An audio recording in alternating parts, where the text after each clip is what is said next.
இன்றைய முக்கிய நிகழ்வுகள். புதுச்சேரி கடலூர் சாலையில் பாமகவினர் சாலை மறியல், கொடிக்கம்பம் அகற்றியதற்கு எதிர்ப்பு.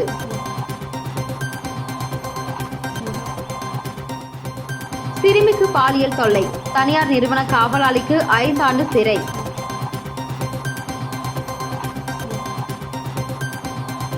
அரியாங்குப்பம் கொம்யூன் பஞ்சாயத்து அலுவலகத்தை முற்றுகையிட்டு காங்கிரஸ் போராட்டம், நீர்நிலைகள் ஆக்கிரமிப்புக்கு எதிர்ப்பு.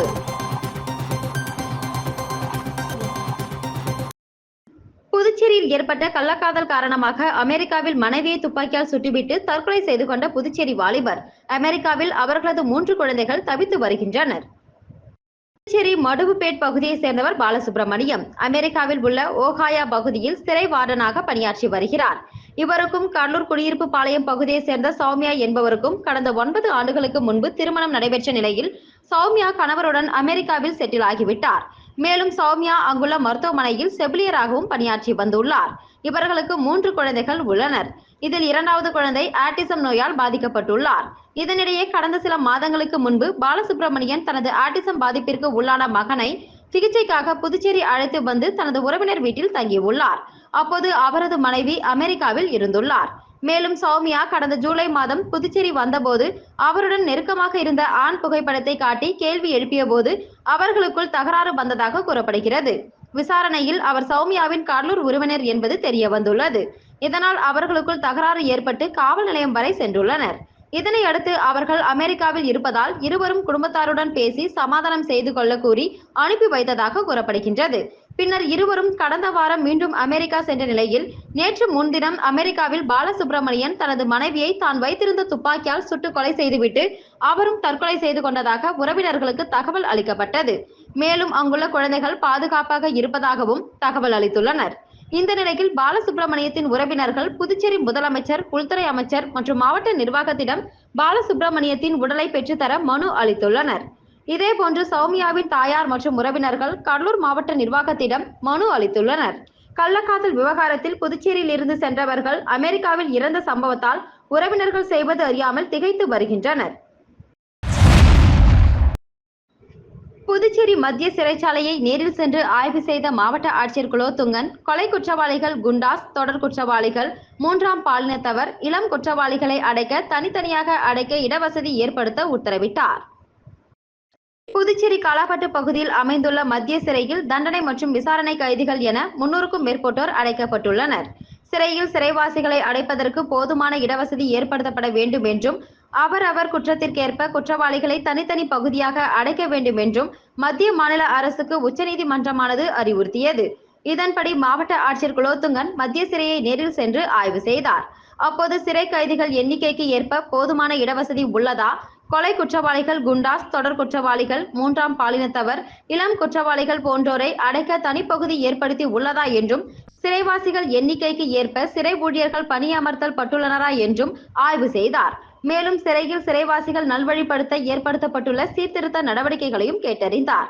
பின்பு சிறையில் கைதிகளால் ஏற்படுத்தப்பட்டுள்ள இயற்கை விவசாயம், பேக்கரி, கைத்தறி, ஜெயில் எஃப்எம் மற்றும் கைவினைப் பொருட்கள் போன்றவற்றை பார்வையிட்டார்.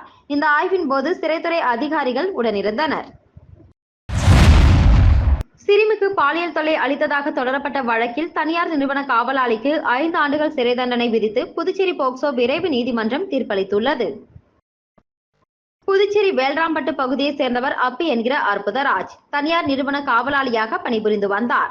இவர் கடந்த 2023ஆம் ஆண்டு பள்ளி முடிந்து வேல்ராம்பட்டு துலுக்காத்தம்மன் நகரில் உள்ள தோழி வீட்டில் தனது தாய் வரும் வரை விளையாடிக் கொண்டிருந்த 7 வயது சிறுமிக்கு பாலியல் தொல்லை அளித்ததாக அளிக்கப்பட்ட புகாரின் பேரில் முதலியார்பேட்டை போலீசார் வழக்கு பதிவு செய்து அற்புதராஜை கைது செய்து சிறையில் அடைத்தனர். இந்த வழக்கின் விசாரணை புதுச்சேரி போக்சோ விரைவு நீதிமன்றத்தில் நடைபெற்றது. விசாரணை முடிந்த நிலையில் குற்றம் சாட்டப்பட்ட அப்பி என்கிற அற்புதராஜுக்கு 5 ஆண்டுகள் சிறை தண்டனையும் ரூபாய் 10,000 அபராதமும் விதித்து நீதிபதி MT சுமதி இன்று உத்தரவிட்டார். மேலும் பாதிக்கப்பட்ட சிறுமியின் குடும்பத்திற்கு ரூபாய் 1 லட்சம் நிவாரணம் அளிக்கவும் அரசுக்கு நீதிமன்றம் பரிந்துரைத்துள்ளது. புதுச்சேரியின் கிராமப்புறத்தில் 50 வயது பெண்ணிடம் அத்துமீற முயன்றதால் அப்பெண் கூச்சலிட்டதால் தலையில் கல்லை போட்டுவிட்டு தப்பியோடிய நபரை போலீசார் பிடித்து விசாரணை நடத்தி வருகின்றனர். புதுச்சேரியின் கிராமப்புறமான திருபுவனை சின்னப்பேட் பகுதியை சேர்ந்தவர் பாவாடை. இவரது மனைவி மீனா. இவர் துப்புரவு பணியாளராக பணியாற்றி வருகிறார். இவர் அவரது வீட்டின் அருகே உள்ள கோழிக்கறி கடையை சுத்தம் செய்து கொண்டிருந்தார். அப்போது பின்பக்கமாக போதையில் வந்த நபர் ஒருவர் அவரை கட்டிப்பிடித்ததோடு பாலியல் சீண்டலிலும் ஈடுபட்டு உள்ளார். இதனால் அதிர்ச்சியடைந்த அப்பெண் கத்தி கூச்சலிடவே காட்டி கொடுத்து விடுவார் என்பதால் அருகில் உள்ள கல்லை எடுத்து மர்ம நபர் மீனாவை தாக்கியதில் அவர் மயக்கமாகி உள்ளார். இதனை அடுத்து மீனாவை போலீசார் உதவியுடன் ஜிப்மர் மருத்துவமனைக்கு சிகிச்சைக்கு அனுப்பிய போலீசார் விசாரணை நடத்தியதில் மீனாவுக்கு பாலியல் தொல்லை கொடுத்தது அதே பகுதியை சேர்ந்த கலியமூர்த்தி என்பதும் மது போதையில் இருந்த அவரை போலீசார் கைது செய்து விசாரணை மேற்கொண்டு வருகின்றனர். இந்த நிலையில் கலியமூர்த்தியை சம்பவ இடத்திற்கு அழைத்து வந்து விசாரணை மேற்கொண்ட போது காவல்துறை வாகனத்தை அப்பகுதி பொதுமக்கள் சூழ்ந்து கொண்டு தாக்க முயன்றது பெரும் பரபரப்பை ஏற்படுத்தியது. தொடர்ந்து கலியமூர்த்தியை போலீசார் அழைத்து சென்றனர். புதுச்சேரியில் வன்னியர் சங்க கொடிக்கம்பம் அகற்றப்பட்டதை கண்டித்து பாட்டாளி மக்கள் கட்சியினர் கடலூர் சாலையில் மறியலில் ஈடுபட்டதால் போக்குவரத்து பாதிக்கப்பட்டது. புதுச்சேரி கடலூர் சாலையில் போக்குவரத்துக்கு இடையூறாக இருக்கும் ஆக்கிரமிப்புகள் அகற்றப்பட்டு வருகிறது. அதன்படி கடையின் பெயர் பலகைகள், சாலை ஓர கடைகள் என அனைத்தும் அகற்றப்பட்டு வருகிறது. இந்த நிலையில் புதுச்சேரி கடலூர் சாலை மரப்பாலம் சந்திப்பில் போக்குவரத்திற்கு இடையூறாக வைக்கப்பட்டுள்ள பல்வேறு கட்சி கொடிக்கம்பங்களில் வன்னியர் சங்க கொடிக்கம்பம் மட்டும் அகற்றப்பட்டு மீதி கொடிக்கம்பங்கள் அகற்றப்படவில்லை. இதுகுறித்து தகவல் அறிந்த புதுச்சேரி மாநில பாட்டாளி மக்கள் கட்சியின் மாநில அமைப்பாளர் கணபதி தலைமையிலான பாமகவினர் மற்ற கொடிக்கம்பங்கள் இருக்கும் பொழுது வன்னியர் சங்க கொடிக்கம்பத்தை மட்டும் அகற்றியதை கண்டித்து புதுச்சேரி கடலூர் சாலை மரப்பாலம் சந்திப்பில் மறியல் போராட்டத்தில் ஈடுபட்டனர். இதனால் புதுச்சேரி கடலூர் சாலையில் கடுமையான போக்குவரத்து நெரிசல் ஏற்பட்டது. இதுகுறித்து தகவல் அறிந்து சம்பவ இடத்திற்கு வந்த முதலியார்பேட்டை போலீசார் சாலை மறியலில் ஈடுபட்ட 50க்கும் மேற்பட்ட பாமகவினரை கைது செய்து போக்குவரத்தை சரி செய்தனர். பின்னர் கைது செய்யப்பட்டவர்களை காவல் நிலையம் அழைத்து சென்று பின்னர் விடுவிக்கப்பட்டனர். இதுகுறித்து பாமக மாநில அமைப்பாளர் கணபதி கூறும்போது, போக்குவரத்து இடையூறு என்று பல்வேறு கட்சி கொடிக்கம்பங்கள் இருக்கும் பொழுது வன்னியர் சங்க கொடிக்கம்பத்தை மட்டும் திட்டமிட்டு அகற்றப்பட்டுள்ளது. காழ்ப்புணர்ச்சி காரணமாக செயல்பட்ட அதிகாரிகள் மீது நடவடிக்கை எடுக்க வேண்டும். அதே சமயத்தில் அகற்றப்பட்ட கொடிக்கம்பத்தை அதே இடத்தில் நிறுவ வேண்டும் எனவும் வலியுறுத்தினார். சமூக நலத்துறை மூலம் மணவெளி தொகுதிக்குட்பட்ட மாற்றுத்திறனாளிகளுக்கு இலவச 3 சக்கர மோட்டார் வாகனத்தை சபாநாயகர் செல்வம் வழங்கினார். புதுச்சேரி அரசு சமூக நலத்துறை மூலம் மாற்றுத்திறனாளிகளுக்கு இலவச 3 சக்கர மோட்டார் வாகனம் வழங்கும் திட்டத்தின் கீழ் மணவெளி தொகுதியை சேர்ந்த 11 பயனாளிகளுக்கு தொகுதி சட்டமன்ற உறுப்பினரும் சட்டப்பேரவை தலைவருமான செல்வம் வழங்கினார். இந்த நிகழ்ச்சியின் போது சமூக நலத்துறை துணை இயக்குனர் ஆறுமுகம், தொகுதி முக்கிய பிரமுகர்கள், பாஜக மாநில விவசாய அணி தலைவர் ராமு, பொதுச் செயலாளர் சக்திபாலன், மாவட்ட தலைவர் சுகுமாரன், துணைத் தலைவர் மணிகண்டன், கூட்டுறவு சங்க முன்னாள் இயக்குனர் சக்திவேல், முன்னாள் தொகுதி தலைவர் லட்சுமிகாந்தன், தானாம்பாளையம் ஞானசேகர் உள்ளிட்டவர்கள் உடனிருந்தனர். வேளாங்கண்ணி ஆலயத்திற்கு புதுச்சேரி வழியாக நடைபயணமாக செல்லும் பக்தர்களுக்கு அதிமுக மாநில செயலாளர் அன்பழகன் அன்னதானம் வழங்கினார். நாகை மாவட்டத்தில் பிரசித்தி பெற்ற வேளாங்கண்ணி மாதா ஆலயம் அமைந்துள்ளது. இங்கு ஆண்டுதோறும் நடக்கும் ஆலய பெருவிழா மற்றும் கொடியேற்று விழாவில் ஏராளமானோர் பங்கேற்பர். இந்த ஆண்டின் பெருவிழா கொடியேற்றம் வரும் 29ஆம் தேதி நடக்கிறது. இந்த விழாவில் பங்கேற்பதற்காக தமிழகத்தின் பல்வேறு பகுதிகளில் இருந்து ஏராளமான கிறிஸ்தவர்கள் பாத யாத்திரையாக செல்கின்றனர். குறிப்பாக சென்னை மற்றும் சுற்று வட்டார பகுதிகளில் இருந்து ஏராளமான கிறிஸ்தவர்கள் பாத யாத்திரை மேற்கொண்டுள்ளனர். இந்த நிலையில் புதுச்சேரி இருதய ஆண்டவர் ஆலயம் அருகே 14ஆம் ஆண்டாக சுமார் 2000 பக்தர்களுக்கு அன்னதானம் வழங்கும் நிகழ்ச்சி இன்று நடைபெற்றது. இதில் சிறப்பு அழைப்பாளராக அதிமுக மாநில செயலாளர் அன்பழகன் கலந்து கொண்டு பக்தர்களுக்கு அன்னதானம் வழங்கி நிகழ்ச்சியை தொடங்கி வைத்தார்.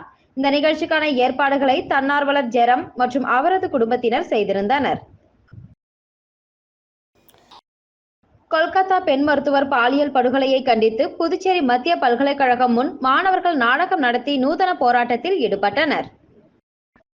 மேற்கு வங்க மாநிலம் கொல்கத்தாவில் முதுநிலை பயிற்சி பெண் மருத்துவர் பாலியல் கொலை செய்யப்பட்டதை கண்டித்து நாடெங்கும் மருத்துவர்கள் தொடர் போராட்டத்தில் ஈடுபட்டு வருகின்றனர். இந்த நிலையில் புதுச்சேரி காலாப்பட்டு பகுதியில் உள்ள மத்திய பல்கலைக்கழகத்தில் நாடகத்துறை மாணவர்கள் நூதன முறையில் போராட்டத்தில் ஈடுபட்டனர். பல்கலைக்கழகத்தில் அனைத்திந்திய மாணவர் அமைப்பின் கிளை செயலர் ஆகாஷ் தலைமையில் நடைபெற்ற போராட்டத்தில் 50க்கும் மேற்பட்ட மாணவர்கள் கலந்து கொண்டு பெண்களின் பாதுகாப்பை வலியுறுத்தியும் குற்றவாளிகளுக்கு கடுமையான தண்டனை வழங்க வலியுறுத்தியும் நாடகம் வழியாக தங்களது எதிர்ப்பை தெரிவித்தனர். மேற்கு வங்காளம் கொல்கத்தாவில் மருத்துவ மாணவியை பாலியல் வன்கொடுமைக்கு ஆளாக்கி கொலை செய்ததை கண்டித்து நாடு முழுவதும் மருத்துவர்கள் மற்றும் மருத்துவ மாணவர்கள் போராட்டம் நடத்தினார்கள். புதுச்சேரியில் ஜிப்மர் மருத்துவ மாணவர்கள் தொடர்ந்து போராட்டத்தில் ஈடுபட்டனர். இந்த நிலையில் மருத்துவ மாணவி கொலையை கண்டித்தும் மருத்துவ மாணவர்களின் போராட்டத்திற்கு ஆதரவாகவும் ஜிப்மர் மருத்துவமனை ஊழியர்கள் சங்கம் சார்பில் கண்டன ஆர்ப்பாட்டம் நடைபெற்றது. இந்த போராட்டத்தில் JHEU ஜிப்மர் மருத்துவமனை ஊழியர்கள் சங்க தலைவர் தமிழ்வாணன் உரையாற்றினார். இவர்களுடன் செயலாளர் வேலு, பொருளாளர் மாசிலாமணி மற்றும் பாலமுருகன், மதன்குமார், இளங்கதிர், அருண், சண்முகம், கவிதா, வாசு மற்றும் ஜிப்மர் மருத்துவமனை ஊழியர்கள் சங்க நிர்வாகிகள் உட்பட ஏராளமான ஊழியர்களும் மருத்துவ மாணவர்களும் போராட்டத்தில் கலந்து கொண்டனர். இந்த யூனியன் ஃபுல் சப்போர்ட் உங்களுக்கு பண்ணுது. நீங்க பண்ற ப்ரொடெஸ்டுக்கு நியாயம் கிடைக்கும் வரை கடைசி வரை we will support you. Okay. Anytime, and we are all there by your sides for all your griefs, and we will see that we get the correct justice for this whatever has happened. It can happen at any time, at anywhere. So we all have to stand together and support you to get justice. Villianur புனித லூர்தன்னை அரசு உதவி பெறும் ஆண்கள் உயர்நிலைப் பள்ளியில் மழைக்கோட் மற்றும் மிதிவண்டி வழங்கும் விழாவில் எதிர்க்கட்சித் தலைவர் சிவா பங்கேற்று மாணவர்களுக்கு வழங்கினார். வில்லியனூர் புனித லூர்தன்னை அரசு உதவி பெறும் ஆண்கள் உயர்நிலைப் பள்ளியில் மழைக்கோட் மற்றும் மிதிவண்டி வழங்கும் விழா நடைபெற்றது. இந்த விழாவிற்கு வில்லியனூர் தொகுதி சட்டமன்ற உறுப்பினரும் சட்டமன்ற எதிர்க்கட்சித் தலைவருமான சிவா தலைமை தாங்கினார். வில்லியனூர் புனித லூர்தன்னை திருத்தலத்தின் பங்கு தந்தை மறை திரு ஆல்பர்ட், வில்லியனூர் அன்னை குரூப்ஸ் அன்பு, சன்குமாரவேல் ஆகியோர் இந்த நிகழ்ச்சியில் கலந்து கொண்டனர். புனித லூர்தன்னை அரசு உதவி பெறும் ஆண்கள் உயர்நிலைப் பள்ளியின் தாளாளர் மற்றும் தலைமை ஆசிரியர் அருட்தந்தை ஜே ஆல்வின் அன்பரசு வருகையை ஏற்று அச்சமய மாணவர்களுக்கு இலவச மழைக்கோட் மற்றும் மிதிவண்டிகள் வில்லியனூர் தொகுதி சட்டமன்ற உறுப்பினரும் சட்டமன்ற எதிர்க்கட்சி தலைவருமான சிவா அவர்களால் வழங்கப்பட்டது. இந்த நிகழ்ச்சியை சிறப்பான முறையில் உடற்கல்வி ஆசிரியர் ஆரோக்கிய ஜேம்சன் ஒருங்கிணைத்திருந்தார். நிகழ்ச்சியில் திமுக நிர்வாகிகள், பள்ளி மாணவர்கள், ஆசிரியர்கள் என ஏராளமானோர் கலந்து கொண்டனர். புதுச்சேரியில் நீர்நிலைகள் மற்றும் ஆற்றுப்படுகையில் உள்ள அரசுக்கு சொந்தமான இடங்களை ஆக்கிரமிப்பு செய்யும் நபர்கள் மீது சட்டப்படி நடவடிக்கை எடுக்க வலியுறுத்தியும் இதற்கு உறுதுணையாக இருக்கும் சபாநாயகர் பதவி விலக கோரியும் காங்கிரசார் ஆர்ப்பாட்டத்தில் ஈடுபட்டனர். புதுச்சேரி அரியாங்குப்பம் முதல் பூர்ணாங்குப்பம் வரை ஆற்றை ஒட்டி ரிசார்ட்டுகள் கட்டப்பட்டுள்ளது. இந்த ரிசார்ட்டுகள் நீர்நிலைகள் மற்றும் ஆற்றுப்படுகையில் உள்ள அரசுக்கு சொந்தமான இடங்களை ஆக்கிரமித்து வருவதாக கூறி கடந்த சில நாட்களுக்கு முன்னர் மாவட்ட ஆட்சியர் மற்றும் கொம்யூன் பஞ்சாயத்து ஆணையர் ஆகியோரிடம் புகார் அளித்தும் இதுவரை எந்த நடவடிக்கையும் எடுக்காததை கண்டித்தும் இந்த ஆக்கிரமிப்புக்கு உடந்தையாக தொகுதியின் சட்டமன்ற உறுப்பினரும் சபாநாயகருமான செல்வம் இருப்பதாகவும் அதற்கு அவர் பதவி விலக வலியுறுத்தியும் தொகுதியின் முன்னாள் சட்டமன்ற உறுப்பினர் ஆனந்தராமன் தலைமையில் 75க்கும் மேற்பட்ட காங்கிரசார் அரியாங்குப்பம் கொம்யூன் பஞ்சாயத்து அலுவலகத்தை முற்றுகையிட்டு கண்டன ஆர்ப்பாட்டத்தில் ஈடுபட்டனர். அப்போது ஆக்கிரமிப்பில் ஈடுபட்டவர்கள் மீது சட்டப்படி நடவடிக்கை எடுக்கவும் சபாநாயகர் பதவி விலக வேண்டும் என கோஷங்களை எழுப்பினர். புதுச்சேரி செந்தாமரை நகர் பகுதியில் அமைந்துள்ள ஸ்ரீ விஜய கணபதி ஆலயத்தில் மகா சங்கடஹர சதுர்த்தியை முன்னிட்டு சிறப்பு யாகம் மற்றும் தீபாராதனை காட்டப்பட்டது. விநாயகர் பெருமானை வழிபடுவதற்கு உகந்த நாள் சங்கடஹர சதுர்த்தியாகும். அதிலும் விநாயகர் சதுர்த்திக்கு முன்னதாக வரும் சதுர்த்தியான மகா சங்கட சதுர்த்தியில் விரதம் இருந்து விநாயகரை வழிபடுவது கூடுதல் சிறப்பு.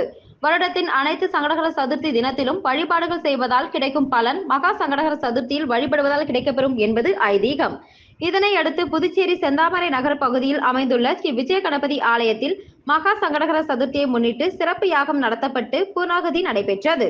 தொடர்ந்து விநாயகருக்கு சிறப்பு அபிஷேகம் செய்யப்பட்டு மலர்களால் அலங்கரிக்கப்பட்ட விநாயகருக்கு தீபாராதனை காட்டப்பட்டது. இதில் பக்தர்கள் பலரும் கலந்து கொண்டு விநாயகர் பெருமானை வழிபட்டு சென்றனர். புதுவை அடுத்த மண்ணாடிப்பட்டு கொம்யூனுக்கு உட்பட்ட திருக்கனூர் KR பாளையத்தில் அமைந்துள்ள விஜய் கலை மற்றும் அறிவியல் கல்லூரியில் 2024-25 கல்வி ஆண்டிற்கான இளங்கலை வகுப்புகள் தொடக்க விழா கல்லூரி கலையரங்கில் நடைபெற்றது. கல்லூரி முதல்வர் முனைவர் ரோசி வரவேற்புரை வழங்கினார். சிறப்பு விருந்தினர்களாக திருவள்ளுவர் பல்கலைக்கழக முன்னாள் முதல்வர் ராஜசேகரன், திருவண்ணநல்லூர் அரசு கலை மற்றும் அறிவியல் கல்லூரி திட்ட மேலாளர் அன்புமணி பன்னீர்செல்வம், புதுவை பல்கலைக்கழக மாசு கட்டுப்பாடு மற்றும் சுற்றுச்சூழல் சார் பொறியியல் துறை இணை பேராசிரியர் செந்தில்குமார் தங்கள் சிறப்புரையை வழங்கினர். ராஜசேகரன் அவர்கள் பேசுகையில், அனைத்து மாணவ செல்வங்களும் மனதில் உறுதி கொண்டு எடுத்த காரியத்தை சிறப்பாக முடிக்க வேண்டும் என்பதை பல வரலாற்று சாதனையாளர்களுடன் ஒப்பிட்டு கூறினார். அன்புமணி பன்னீர்செல்வம் பேசுகையில், படிப்பதோடு நிறுத்தி விடாமல் மேன்மேலும் பல்வேறு திறன்களையும் வளர்த்து கொண்டால்தான் எதிர்காலத்தில் சிறந்த வேலைவாய்ப்பினை பெற முடியும் என்று எதிர்கால செயற்கை நுண்ணறிவால் செயல்படக்கூடிய அதற்கேற்ப நம்மை மேம்படுத்திக் கொள்ள வேண்டும் என்று கூறினார். செந்தில்குமார் பேசுகையில், தகவல் பரிமாற்றத்தின் முக்கியத்துவத்தையும் ஒருவர் வளர்ச்சிக்கு கல்வியே அடிப்படை என்றும் எதிர்கால வாழ்வு இன்று கற்பதில்தான் என்பதையும் கூறினார். நிறைவாக கல்லூரியின் தாளாளர் பாலச்சந்திரன் முன்னிலையில் துணை தாளாளர் ஜானகி தேவி நன்றியுரை கூறினார்.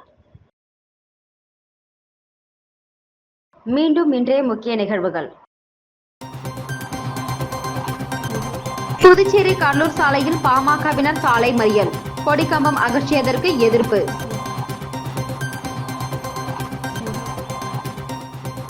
சிறுமிக்கு பாலியல் தொல்லை, தனியார் நிறுவன காவலாளிக்கு 5 ஆண்டு சிறை.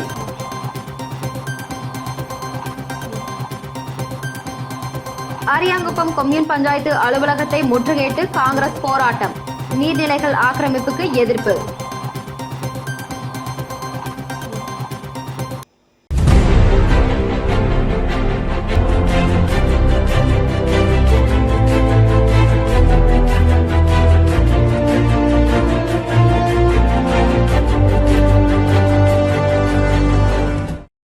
செய்திகளை உடனுக்குடன் தெரிந்து கொள்ள ஆஸ்கர் யூடியூப் சேனலை சப்ஸ்கிரைப் செய்யவும்.